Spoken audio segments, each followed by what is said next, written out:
¿Qué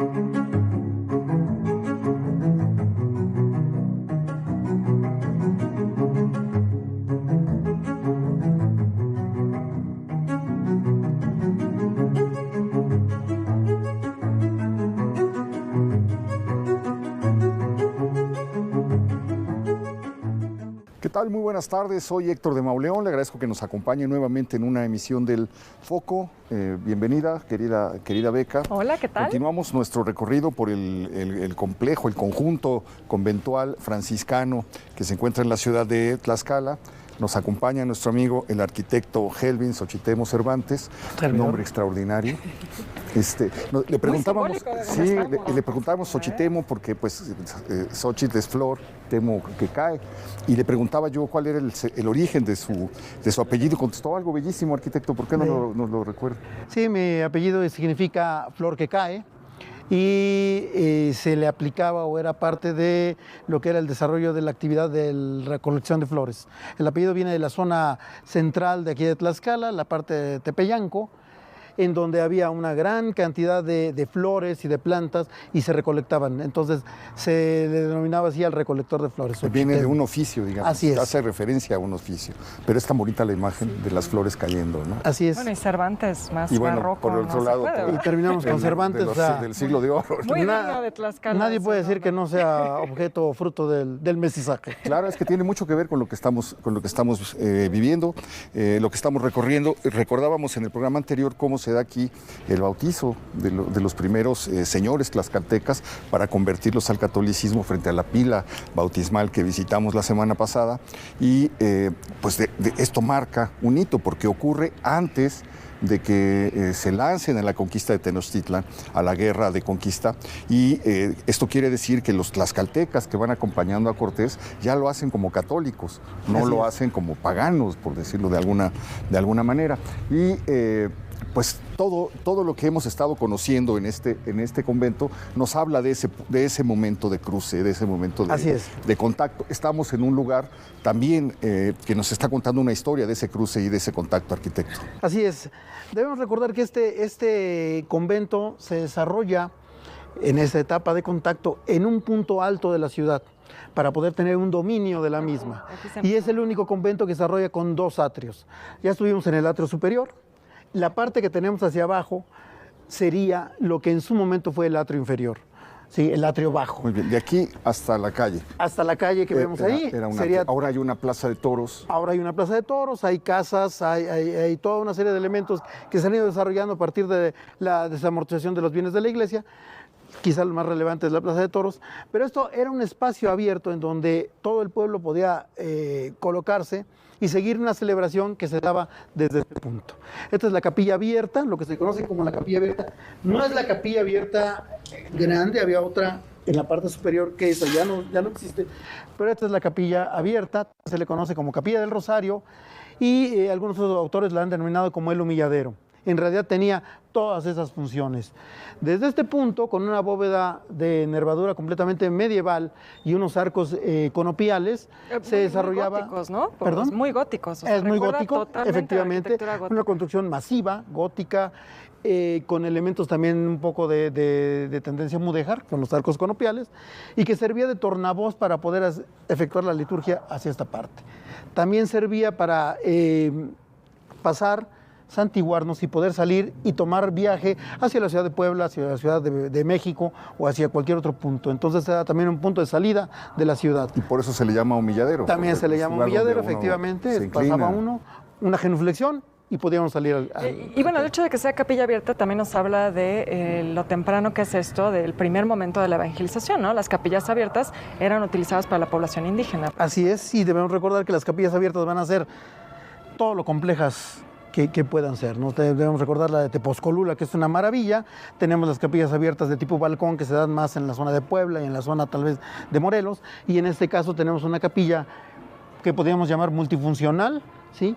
Que tiene aparte otros usos, ¿no? Pero que también es una variante de este mismo elemento arquitectónico. Vemos ahí todavía restos de una pintura mural, un rostro muy inquietante, ¿no? Muy bien pintado, muy logrado, con una expresión que se ha mantenido a pesar del deterioro del tiempo, del paso del tiempo. Así es, aquí todavía conservamos parte de lo que son los guardapolvos, de algunas imágenes, rostros efectivamente, y algunas otras están cubiertas con pintura a la cal para poder tenerla protegida. ¿Sí? Y otro rasgo muy importante de este espacio en el que nos encontramos es precisamente la Plaza de Toros, que tiene un aire muy antiguo, tiene una plaza que tiene elementos constructivos de hace más de un siglo. Así es. Y que probablemente se construyó después de la Reforma, cuando pues, muchas propiedades de los conventos y de las iglesias salieron a remate. Así es.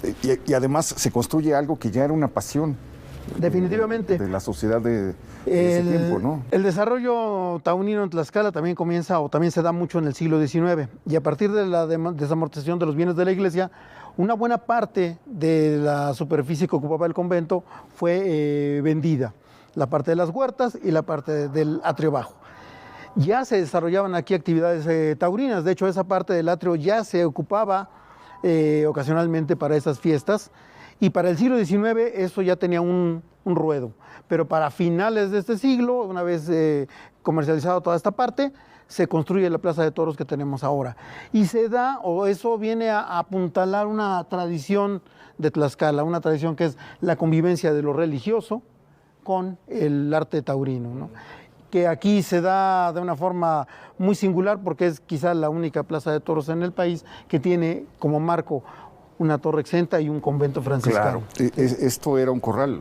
Eso era un corral, era parte del atrio. ¿Se usaba para eso? Se usaba ya para este tipo de festividades, lógicamente se hacía de una manera provisional como a la usanza española, generando simple y sencillamente un espacio confinado que incluso podía ser rectangular, cuadrado o cerrando alguna plaza, y en este caso usando este espacio libre que después se transformó en un ruedo simple, con una construcción de piedra, ladrillo, y al final llegando a lo que es la Plaza de Toros original actual. Ocupando un lugar completamente relevante, ¿no? Así es. Para la vida social. Fíjate, en la Ciudad de México era donde está hoy el edificio de la Suprema Corte de Justicia, era donde se levantaba, no era una Plaza de Toros fija, se ponía y se quitaba, pero se colocaba en ese lugar, es decir, se colocaba prácticamente al lado del Palacio Virreinal, y siempre tenía un lugar reservado el virrey y los altos funcionarios. Era una de las, yo digo que antes del fútbol, la gran pasión en este país fueron los toros. Así es, ¿no?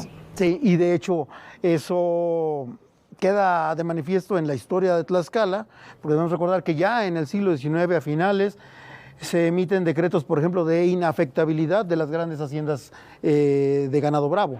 Entonces eso permitió que muchas de esas haciendas permanezcan hasta la actualidad, sin ser afectadas por otro tipo de elementos como el reparto agrario y todo eso, por esos decretos de inafectabilidad que le daban impulso a una actividad que era muy importante para Tlaxcala. Pues muchas gracias, arquitecto, le agradezco que nos haya acompañado hasta este punto de nuestro recorrido.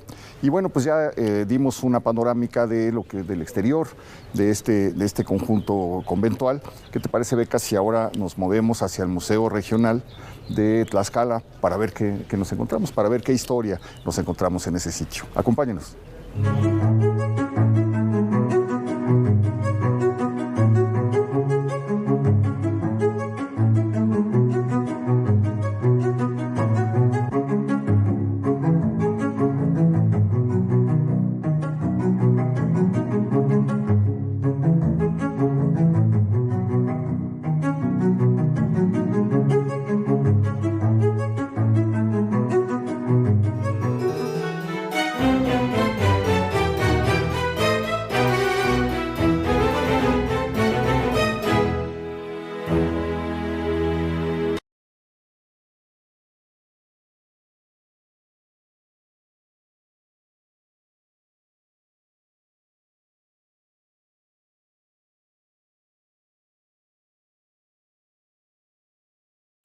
Te acompañamos todo el año.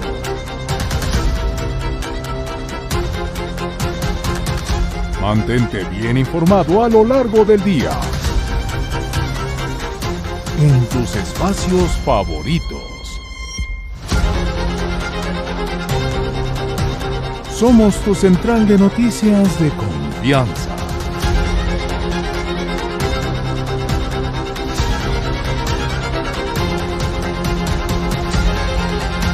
que te comparte todo lo que sucede en tiempo real.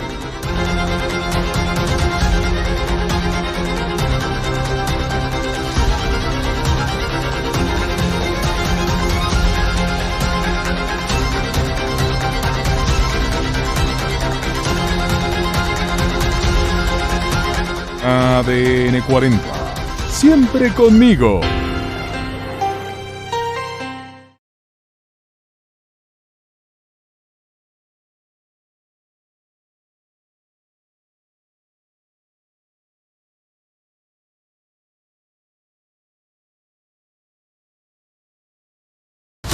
Te acompañamos todo el año.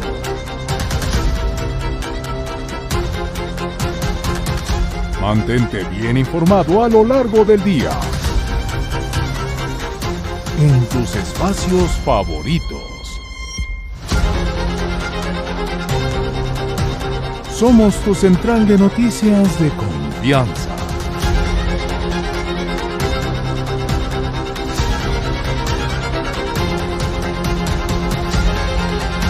Que te comparte todo lo que sucede en tiempo real.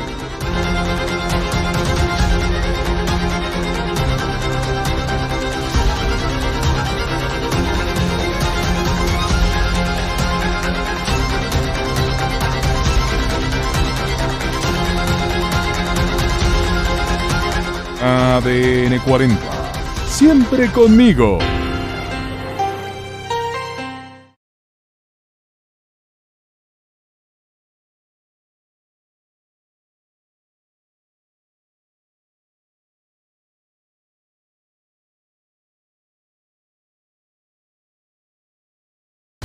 Te acompañamos todo el año.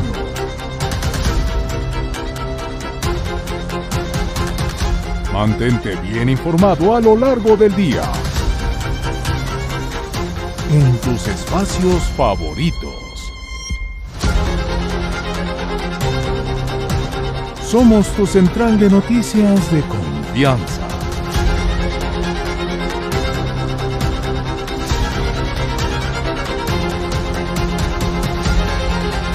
Que te comparte todo lo que sucede en tiempo real.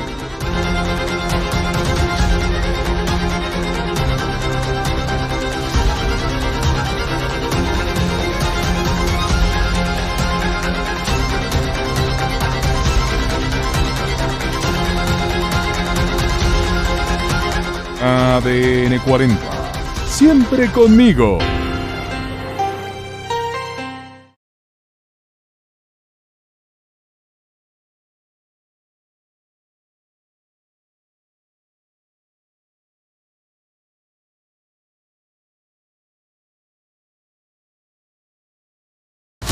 Te acompañamos todo el año.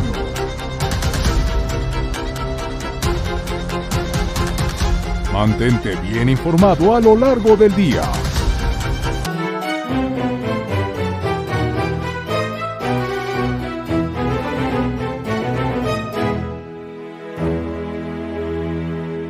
Pues nos acompaña de nueva cuenta el director del Museo Regional de Tlaxcala, Diego Martín. Diego, bienvenido, muchas gracias.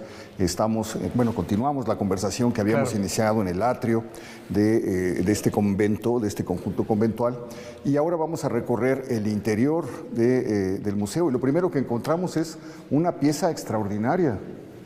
Así es, la cruz atrial, que aparte de que, bueno, pues es extraordinaria por el hecho de que esta cruz se encontraba en un punto central del atrio, es didáctica, porque cuenta con muchos elementos gráficos que son memorísticos, son un recurso mnemotécnico para el aprendizaje de la religión católica. Bueno, en este caso de la Pasión de Cristo. Sí. ¿Están como manos cercenadas? ¿Pedernales o...? No, este era un guante. Varios de los elementos que encontramos son la narración de las estaciones por las cuales fue martirizado Cristo. Uh-huh. La pasión. La pasión de Cristo, sí es. Exacto. Ahora, lo que es increíble es que todavía se aprecia el color original, ¿no? O sea, ¿esto estaba policromado? O sea, es decir, pintado, o es el color natural de la piedra, de la cantera? No, está policromada. Está policromada. como le decía, es muy interesante el hecho de que sea con elementos iconográficos, porque muy pronto pudieron comprender también los franciscanos que la mejor manera de poder difundir la religión católica no era a través de la enseñanza de la escritura o de la lectura, sino a través de la lectura de elementos gráficos, ¿no? Sí, claro, y un papel fundamental jugaron, por ejemplo, las representaciones teatrales que permitían un contacto directo, pero sí, la cantidad de símbolos que están representados es impresionante, ¿no? Ahora que mencionas algo del teatro, aquí se realizaron obras de teatro en lengua náhuatl. De hecho, fueron recuperadas muchas de esas piezas y se han puesto incluso aquí en el atrio, que es el lugar donde seguramente se hicieron originalmente. Que pues también tenía toda una función didáctica. ¿Y este es del siglo XVI? Con el paso troncoso. ¿Este es del siglo XVI o es posterior? Es del siglo XVI. Les cuento, nos encontramos en el convento, o sea, el Museo Regional de Tlaxcala se encuentra en el convento del conjunto. Es aquí donde existía la sala de profundis, el lugar para comer los alimentos, el lugar donde se encontraban las celdas de los frailes, el área que nada más que era de clausura, que no era accesible al resto de personas, que es diferente a la catedral y al hospital, que ya vieron. Este Museo Regional de Tlaxcala se instaló en este edificio que pues tuvo diferentes usos. Es museo desde el año 81, cosa que te platicaba, Beca, que es muy interesante porque antes Tlaxcala dependía del centro de INAH Puebla. Eso quiere decir que la representación de Tlaxcala estaba representada, Tlaxcala estaba representado por Puebla. Hasta que en el 80, pues un lance independentista local promovió la creación del Centro de INAH Tlaxcala, que se hizo en el año 80 y el Museo Regional de Tlaxcala en el año 81. Oye, esto es algo que tiene historia, ¿no? Desde el obispado, de que el obispado de Tlaxcala, su sede se lleva a Puebla.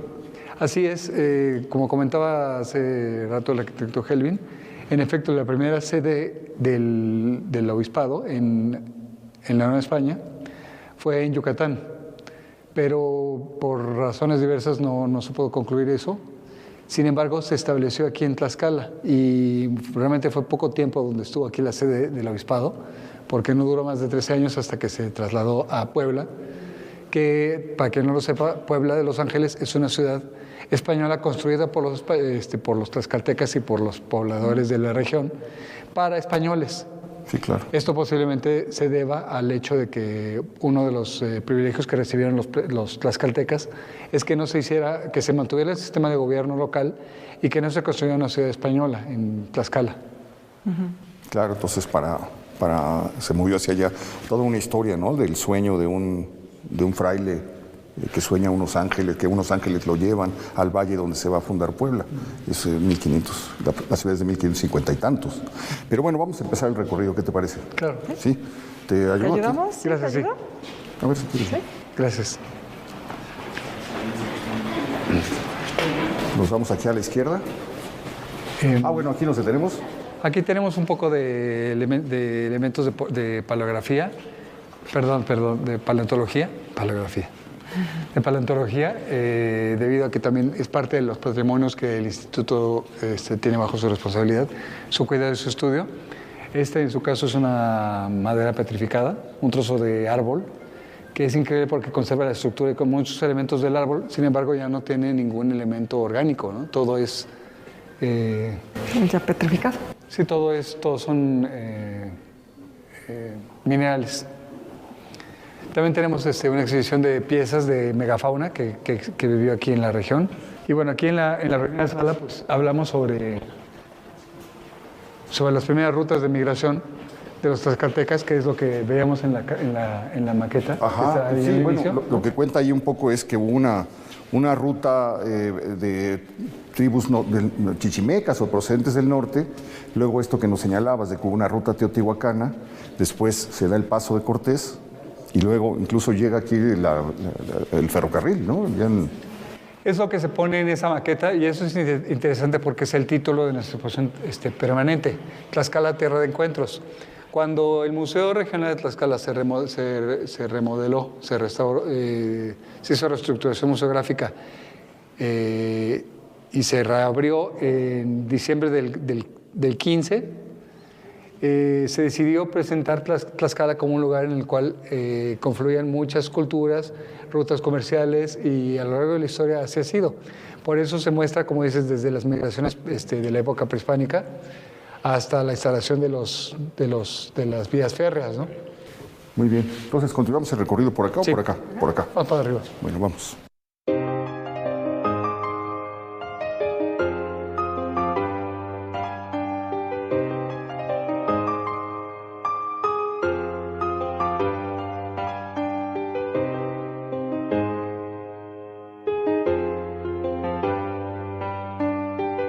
Gracias. Esta es nuestra sala de arqueología, que presenta desde la época preclásica hasta el epiclásico. Epiclásico es, digamos, la parte superior del periodo clásico. Lo menciono porque es allí donde encontramos el surgimiento del poblamiento de la zona de Cacaxtla, de la que hablamos antes. Y les quise mostrar esta pieza que precisamente es de Cacaxtla, la cual me parece muy significativa, aparte de su belleza, y bueno, que se encuentra en un sitio central de la sala, por su iconografía. Lo que representa es un gobernante ataviado como sacerdote, realizando rituales, y bueno, de sus manos están naciendo guías vegetales. Esto nos habla sobre la importancia la importancia del ritual para mantener el orden cósmico y el papel del gobernante como intermediario entre las deidades y los hombres, ¿no? Esto es fundamental porque si nos ponemos a pensar cómo es que se formaron las grandes ciudades-estado, las grandes culturas de Mesoamérica, nos daremos cuenta de que eso no pudo haber sido sino a través de la domesticación del maíz. Claro. Tal vez no lo sepa mucha gente, pero el maíz no existía originalmente como lo conocemos, de que son mazorcas que dan muchísimo que comer y no sirven para hacer tortillas o para hacer cualquier comida. Un injerto. Esa planta fue seleccionada y fue mejorándose para que pudiera dar esa cantidad de alimento. Teocinte. El teocintle. Teocinte. Originalmente era una espiga que pues difícilmente podría haber sostenido una gran comunidad. Sin embargo, es ahí donde se darán cuenta que las grandes civilizaciones de Mesoamérica, donde hay ciudades y han crecido muchísimo los estados, se deben a que había regularidad en las cosechas, porque era la única manera de poder sostener grandes grupos poblacionales. ¿Y cómo lo van a lograr? A través de la regularidad de los ciclos cósmicos, o sea que los astros se muevan regularmente y también las estaciones sean adecuadas, ¿no?, para la producción, ¿no?, agrícola. Pues es bellísima, ¿eh? Se ve que se encontró quebrada y la armaron de manera perfecta, ¿no? Sí. Y los colores que se conservan también es una cosa increíble. Es una de las piezas más bellas que tal vez se conservan, ¿eh? Y estoy leyendo ahí 900.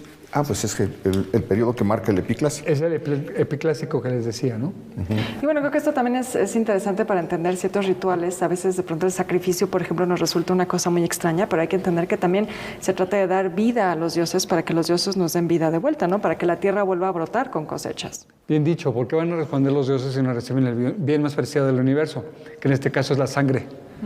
Por eso existen los rituales de sacrificio, que muy lejos de la crueldad o del querer hacer daño o demás, eso no es lo importante, ¿no? Sino lo importante es justamente la utilidad que tiene ese bien, como un bien sumamente preciado para poder obtener algo sumamente preciado para la conservación de la vida de las sociedades.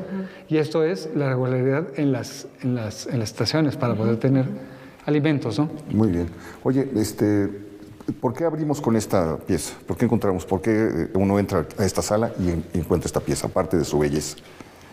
Bueno, por la necesidad de mencionar Cacaxtla como uno de los sitios muy conocidos y muy buscados aquí en Tlaxcala, por el hecho de que tiene estos elementos iconográficos que les he mencionado, pues es una buena manera de empezar a entrar en los temas de la arqueología local, en donde también vas a encontrar objetos que no son propiamente de las culturas que aquí se asentaron, sino muchos son objetos de prestigio. A ver. Como pueden ver, los que tenemos aquí, que son los yugos y las hachas votivas. ¿Estas de dónde provienen? Estas son de culturas del Golfo. Y que esto nuevamente pues, nos señala lo que habíamos estado comentando, que Tlaxcala desde tiempos prehispánicos va a ser un lugar donde confluyen muchas culturas, ¿no? Así es, no nada más las rutas comerciales son para poder tener beneficio y acceso a los bienes de consumo, sino que también está relacionado con el prestigio que se entabla con los diferentes grupos humanos, ¿no? En este caso, bueno, como les decía, se encuentran estos objetos que no fueron fabricados en Tlaxcala, sin embargo, son objetos de prestigio de los gobernantes. Ok, ¿el yugo qué función, cómo se usaba, qué función tenía? El yugo se dice que es un objeto que fue utilizado como parte del atuendo del juego de pelota. Sin embargo, ese objeto no puede deportarse. No es pesadísimo, ¿no? Es como ritual. Exclusivamente una representación. Una representación. Vamos de este lado. O las hachas votivas, por ejemplo, pues nunca fueron utilizadas para cortar nada, ¿no? Y aquí encontramos representaciones de animales. ¿Son animales de la región? Bueno, aquí tal cual se muestran perros. Aquí tenemos unos juguetes que son representaciones tan diversas, ¿no? Desde aspectos supernaturalistas como el de este perro, ¿no? Estas son teotihuacanas, ¿verdad? ¿Son de origen teotihuacano? Sí, así es. Así es, tenemos varios objetos teotihuacanos, porque como les mencionaba, también existía ese interés por vincularse con culturas de alto prestigio. Ok.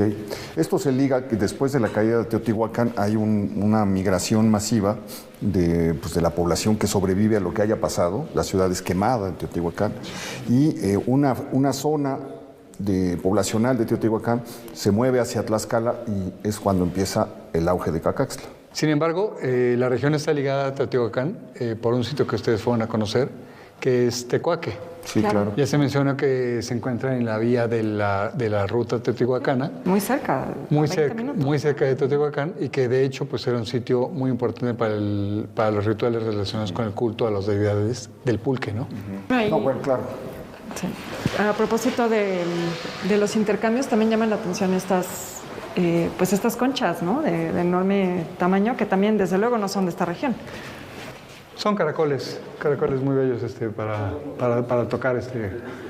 Encontramos otros objetos interesantes como es este brasero, donde vemos que tiene elementos parecidos a los que vamos a encontrar en piezas de la zona maya, donde se representa la ceiba como el árbol que es la vía de circulación de los seres espirituales. Que une los tres. El inframundo, el mundo de los humanos. Terrestre y el celeste, ¿no? Así es. Perdón, voy a tener que voltear tantito. Aquí les quiero mostrar otras piezas, también muy de Tlaxcala, que son las piezas de la zona de Xochitecatl, donde se hace un gran énfasis en la importancia de la mujer, e incluso viene ataviada con elementos de prestigio. Este es bellísimo porque ahí se ve el bebé que tiene en el vientre. Ah, sí. Tiene un bebé y aquí se ve como ya el bebé afuera y el agujero que queda. Es un culto a la fertilidad, culto ¿no? a la Me imagino. fertilidad totalmente. A la fertilidad, pero a la importancia de la mujer dentro del ámbito de la élite gobernante. Claro. Bueno, claro, las que mantienen la dinastía. Es lo que yo pensaba que aparecía en Cuicuilco, pero no. No, tienen funciones relacionadas con el gobierno. Eso, por ejemplo, lo encontramos también en la cultura maya, donde la madre del rey Pacal, ¿no? Aparece representada y también tiene una función específica. Bueno, aquí no contamos con esa epigrafía, pero sí podemos los objetos y los elementos de prestigio que nos hacen saber que son personajes importantes para la organización social. Claro. Esta es totalmente relevante, ¿no? Bellísimo. Es muy hermosa. Tiene muchos elementos rituales como una bolsa con copal y bueno, toda la sí, el tocado, la máscara, todo. ¿Y esto qué es? ¿Ese triángulo invertido? Es como... Es una bolsa de copal. Una bolsa de copal. Bueno, también lo que esto nos demuestra que es muy interesante es un entendimiento de la anatomía humana, ¿no? Que también creo que vale la pena destacar. Pues la forma de representarla, ¿no? Que existe desde esta a la derecha, que la vemos como muy proporcionada y muy naturaliza, hasta estas, las que tienen la pancita abierta, ¿no? Sí, que sí. Definitivamente pues son no son del mismo tipo, ¿no? Claro. Son más geometrizantes. Estamos hablando de piezas que van de entre el 650 al 900 después de Cristo, es decir, 600 años antes de la caída de Tenochtitlan.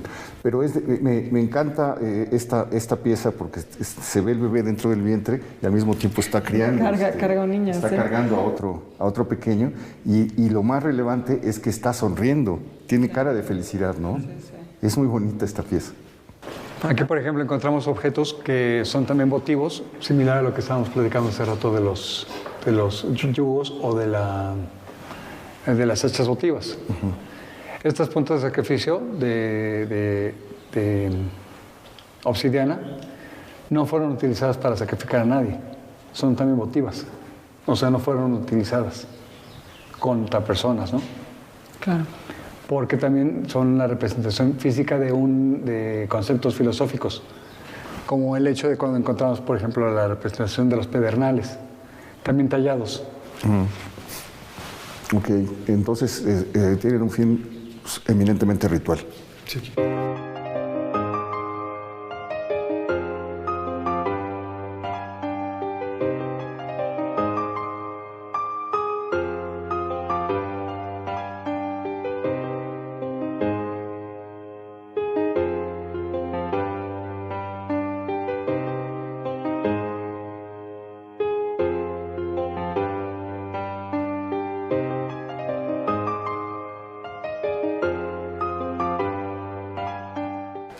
Ahora no he oído hablar del naranja delgado. Piezas de naranja delgado, Ok. como esta. Es un perro, ¿no?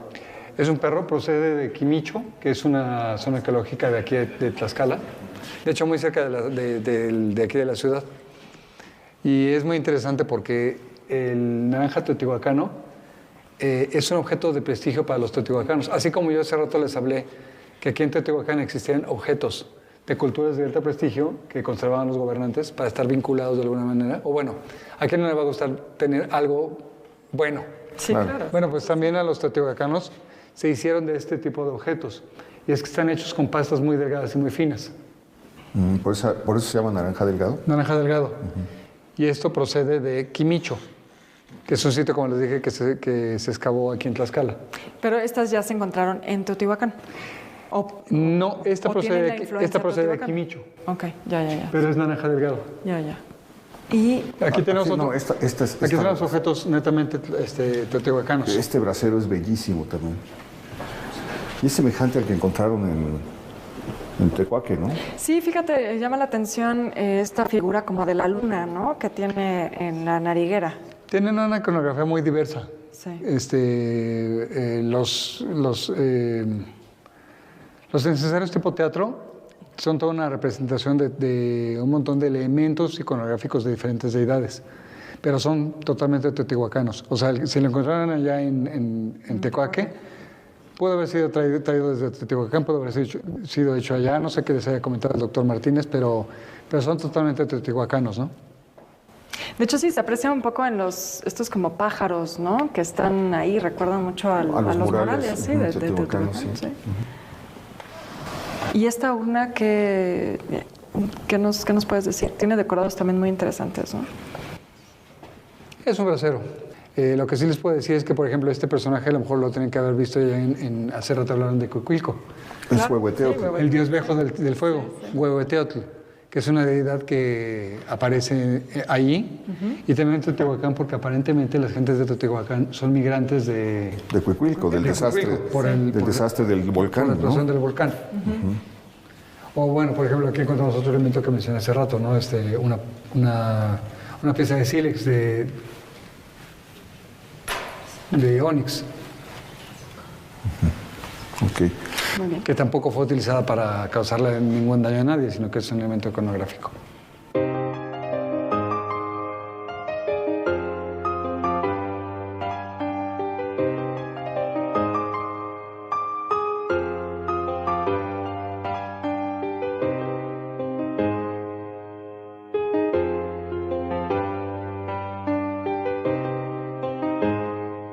Bueno, aquí se vuelve a ver el cruce, ¿no?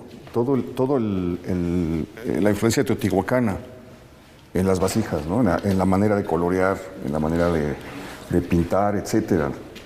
Y otra cosa que me sorprende es que se ve que aparecieron completamente quebradas y ya es invisible el trabajo de restauración. Como un rompecabezas. Tiene uno ¿no? que fijarse para ver para ver que estuvieron rotas. Que estuvieron rotas, y es maravilloso cómo se logra otra vez volver a levantarla, porque eso ha de haber aparecido una serie de pedazos tirados en algún lugar. Volver a levantarlo, claro, inventar la forma que tuvo, ¿no? Porque claro, no se conoce. Sí, hallar la forma que tuvo. Sí, algo que no va a pasar, por ejemplo, con las máscaras del clásico maya, ¿no? Que están las teselas de piedra verde, ¿no? Regadas por todos lados, porque están sobre una base de madera. En un momento parece que se propuso la idea de hacer un estudio, ¿cómo se llama este estudio? Es un estudio electrónico en el cual se podía reconstruir el cráneo y poder darle la forma original, pero bueno, posiblemente tampoco es la forma de poderle dar Claro, el montaje original, porque estaba sobre una pieza de madera, ¿no? Claro. Que ya no existe. ¿Seguimos? Sí, vamos a continuar.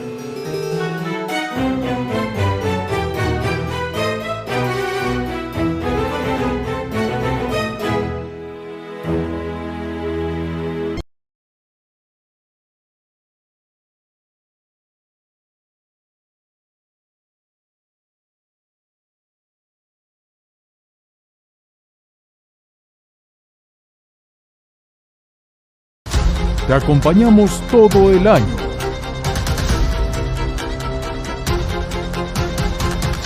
Mantente bien informado a lo largo del día. En tus espacios favoritos. Somos tu central de noticias de confianza.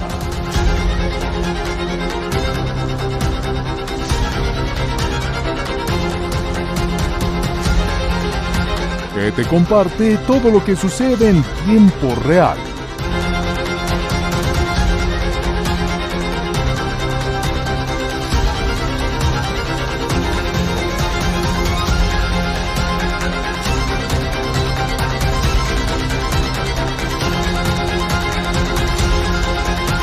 ADN 40. Siempre conmigo.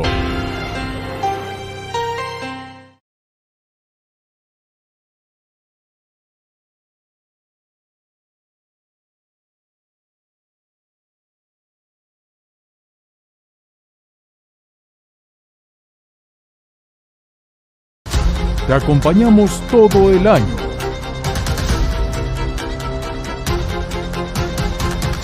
Mantente bien informado a lo largo del día. En tus espacios favoritos. Somos tu central de noticias de confianza.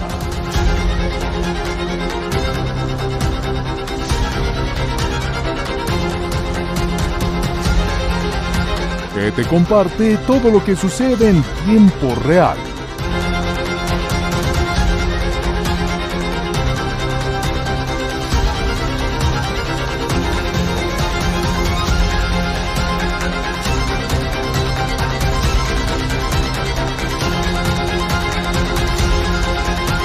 ADN 40. Siempre conmigo.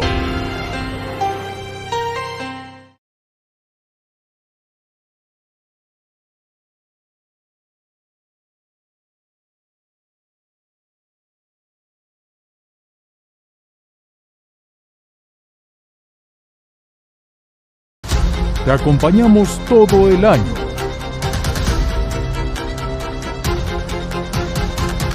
Mantente bien informado a lo largo del día. En tus espacios favoritos. Somos tu central de noticias de confianza.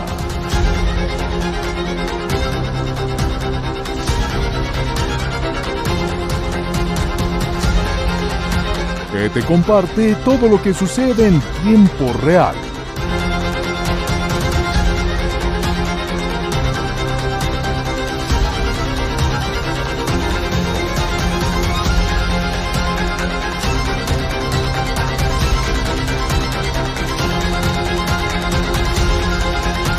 ADN 40. Siempre conmigo.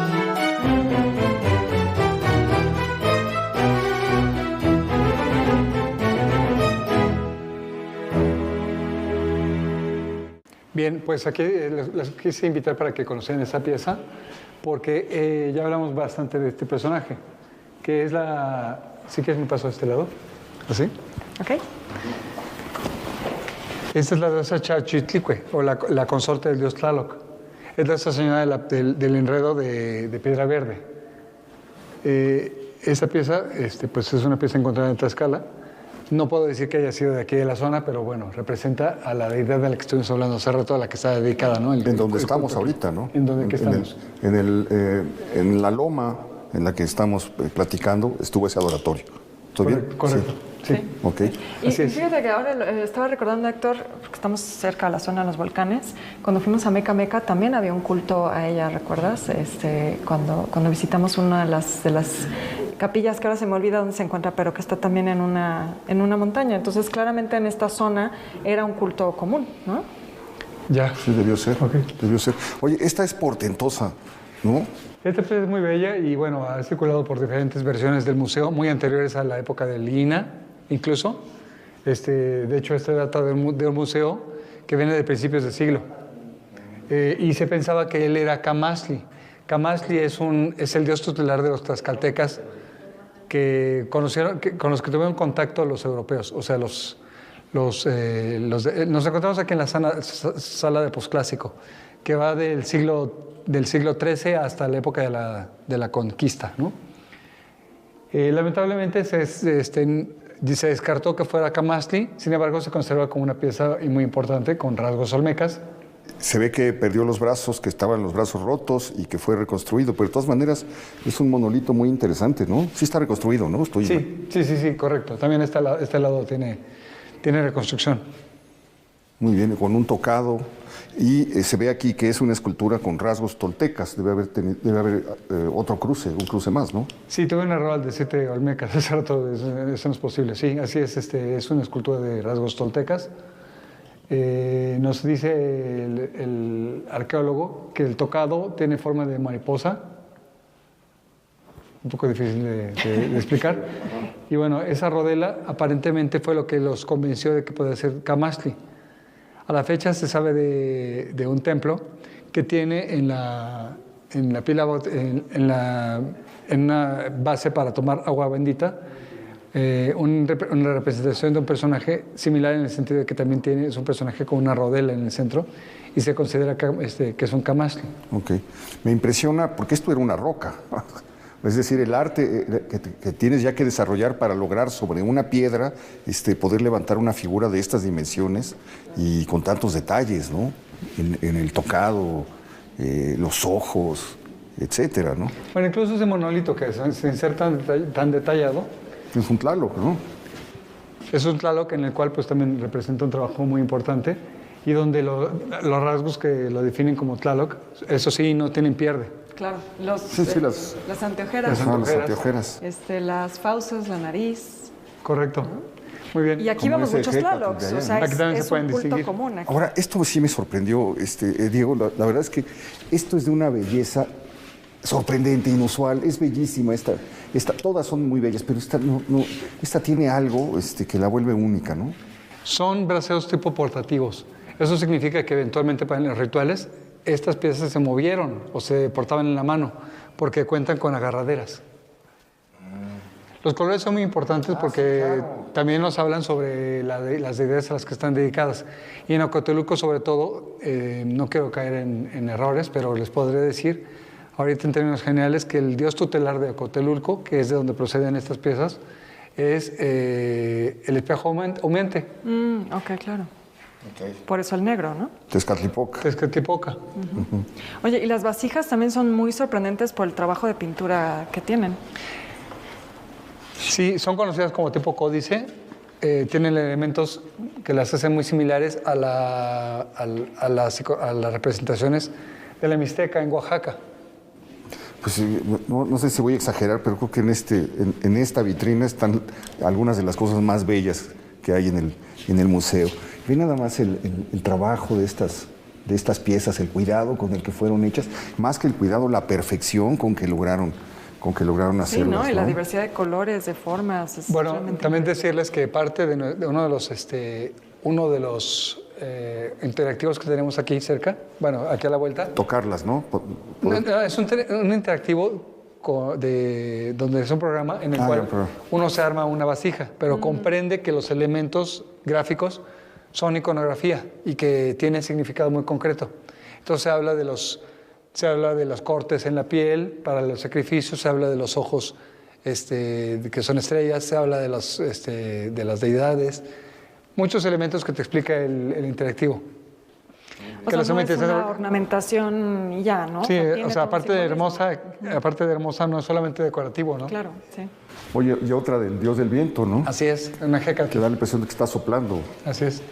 Aquí tenemos un elemento también notable, que es un chacmol, y dirías que tiene que ser chacmol aquí, y forma parte de la religión o sea, los de Tlaxcala tenían elementos de la religión maya, pues seguramente porque contaban con esta pieza. Y de Tula, ¿no?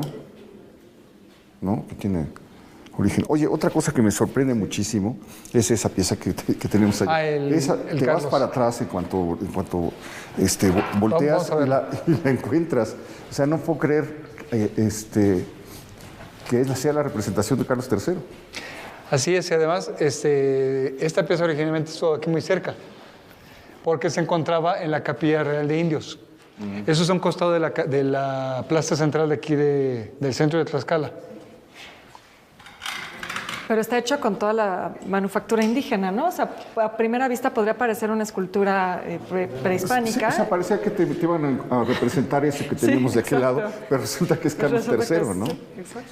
Recuerden que estas piezas son producto del tequio, por eso estos objetos se llaman tequitqui, porque son hechos como una donación, como parte de las obligaciones que tienen con la corona. Con la comunidad. Ya. Pues es bellísimo. Les quiero mostrar una pieza que para mí es muy notable y espero que les guste y les parezca lo mismo. Miren, es este cajete. Ahí, lo voy a mover tantito para que puedan verlo. Ok. ¿Te ayudo? Está bien.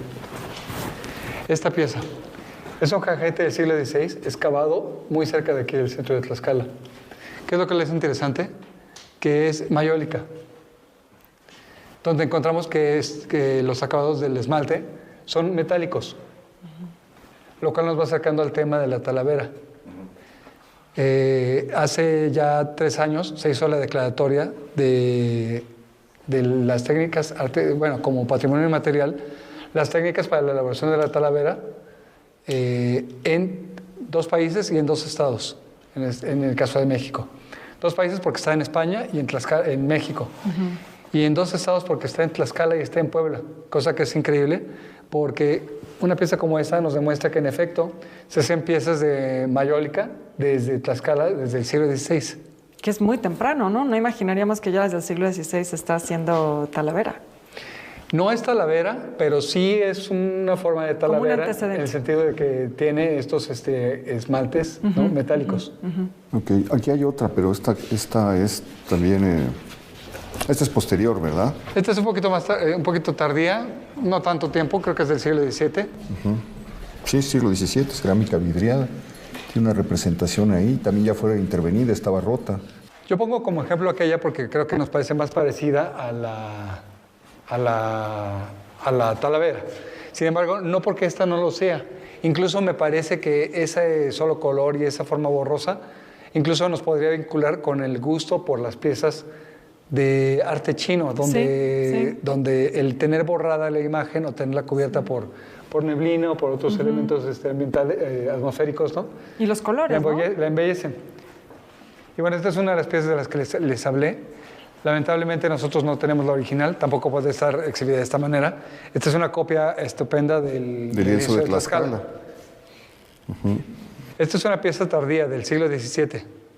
Sin embargo, se sabe que estas representaciones que vemos aquí pudieron y debieron haber estado presentes en tanto el Cabildo de Tlaxcala de época tan temprana como el siglo XVI, como en otros documentos que se hicieron posteriormente.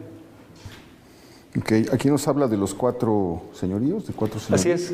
Mira, aquí está Xicoténcatl. Correcto, Xicoténcatl. Aquí está el señor Mazacatzin, del que tanto hablamos, Claro. en Acotelulco. Ahí dice claramente Tizatlán. que es el señor Xicoténcatl de Tizatlán. Tlahuexolotzin.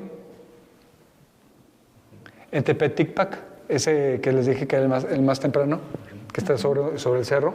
Y Citlalpopoca, Estos son los 4 que son bautizados en la pila, ¿no? Sin embargo, como les decía, se representa siempre el bautismo, pero del señor Xicoténcatl.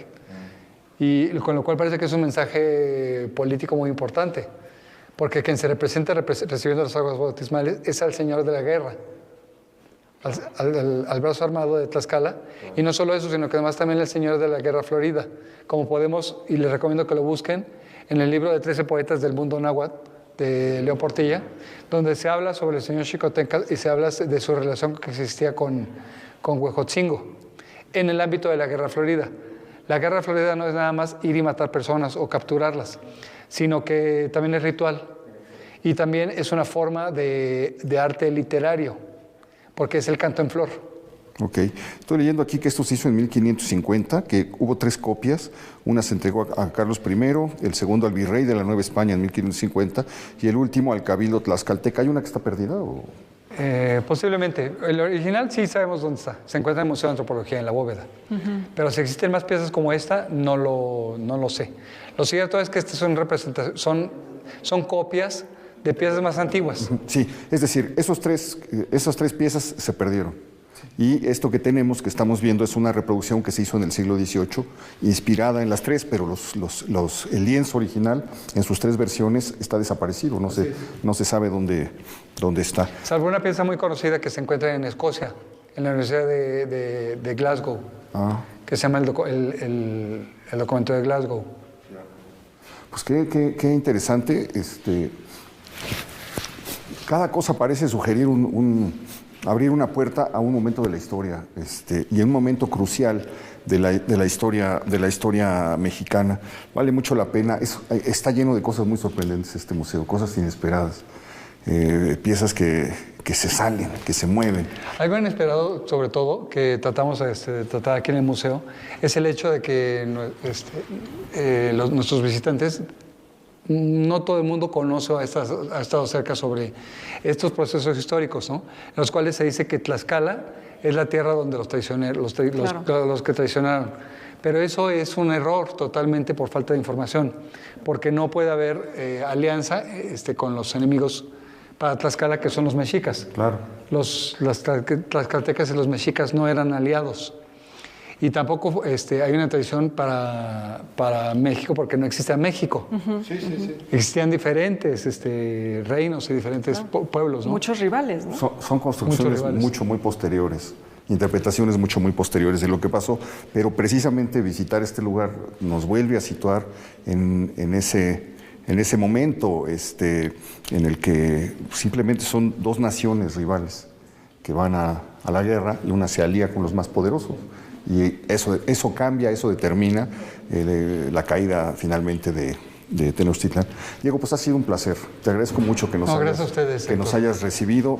Ya nos están haciendo señas aquí de que se nos fue el tiempo. Nos faltó mucho que ver, ¿verdad? Una sala muy importante, que es la sala en la que tenemos pintura de gran formato, que es una colección de la serie de la vida de San Antonio, de Padua. Ya. Elaborada por uno de los familiares del pintor del Cabildo de Tlaxcala. Híjole, qué maravilla del lugar.